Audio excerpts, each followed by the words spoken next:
පළවෙනි ගාන බලන්න කොච්චරද? ඔව්.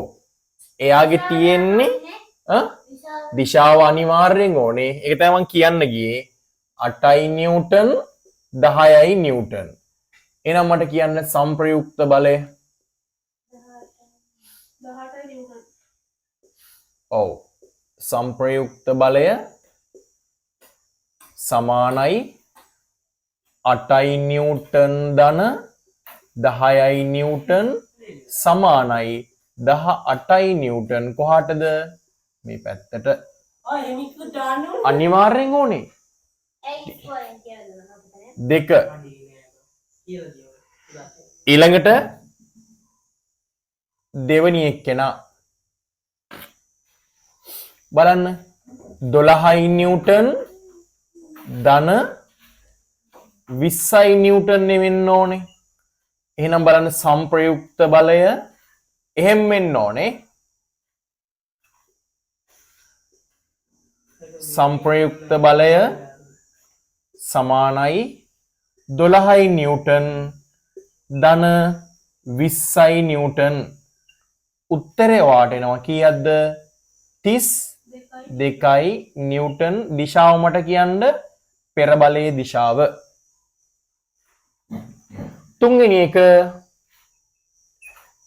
අපරාධ ඉතින් මෙහෙම ගණන් දෙන්නේ. ඔයාලට ඉතින් මේව හදනවා කියන එක මහ ලොකු දෙයක් නෙවෙයිනේ පුතේ. හරි. ලේසිම ලේසි. 10යි නිව්ටන් 5යි නිව්ටන්. එහෙනම් බලන්න පැටවු ටික සංප්‍රයුක්ත බලය. සංප්‍රයුක්ත බලය සමානයි කීයද? මම මෙතනින් දාන්නම් ඉඩ ගන්න ඕන නිසා. 10යි නිව්ටන් ධන කොච්චරද? 5යි නිව්ටන්. එහෙනම්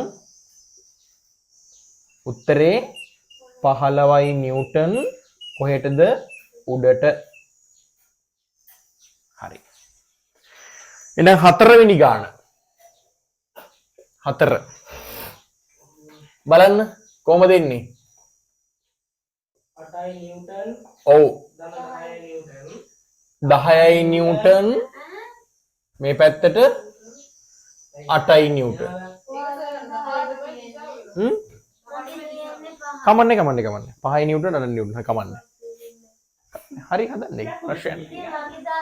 සංප්‍රයුක්ත බලය. ඒකද 18යි දිශාව. ඔව්. සංප්‍රයුක්ත බලය සමානයි 8යි නිව්ටන් ධන 10යි නිව්ටන්. කීයද? 18යි නිව්ටන්. දිශාව වෙනස් වෙනවා අනිත් පැත්ත. නේද? පැහැදිලිනේ? හරි. ඉතින් ඕනම ගානක් කොහොමද දුරොත් හොයන්න බැරිද? පුළුවන්. හරිද? එකම දිශාවට ක්‍රියා කරන බලවල එකතුව තමයි සංප්‍රයුක්තය කියලා කියන්නේ. චූටි ක්‍රියාකාරකමක් තියෙනවා. ලේසි ක්‍රියාකාරකමක්. එකම දිශාවට ක්‍රියා කරන අහනවා. මෙහෙම කියනවා. එකම රේඛාවක් දිගේ ක්‍රියා කරන බල සියල්ලගේම සංප්‍රයුක්තය එම බලවල එකතුව බව සනාථ කිරීමට සුදුසු ක්‍රියාකාරකමක් සැලසුම් කරන්න.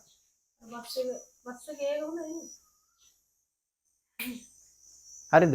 අපිට ඕනේ ඔක නිව්ටන් තුලා 3ක්. ට්‍රොලියක්. චූටි ලෝහ මුදුවක්. ඔන්න හරි. මම මෙයා මකන්නද? හරි. ඔන්න මෙතන මදිමු. ඔන්න බලන්න. පොඩි ක්‍රියාකාරකමක්. අපි ගන්නවා අනේ. වාහදිය. කොළ පාට පේන්නේ නැහැ නේ. ආසාව තියෙන. චූටි උන් වගේ මොන්ටිසෝරි උන් වගේ. හරිද? මේ බලන්න. ඔව් ඔව් ඔව්. පේන්නෙත් නැහැ මේක. මේ මන් දන්නේ නැහැ. චූ කෙල්ල කොල්ල වගේක් හොයාගෙන මම ඊට පස්සේ ට්‍රොලිය මෙහෙම සම්බන්ධ කරනවා මේකට ගන්න සැහැල්ලු අවිතන්නේ තන්තු කුටා මොකක්ද ඒ වචනේ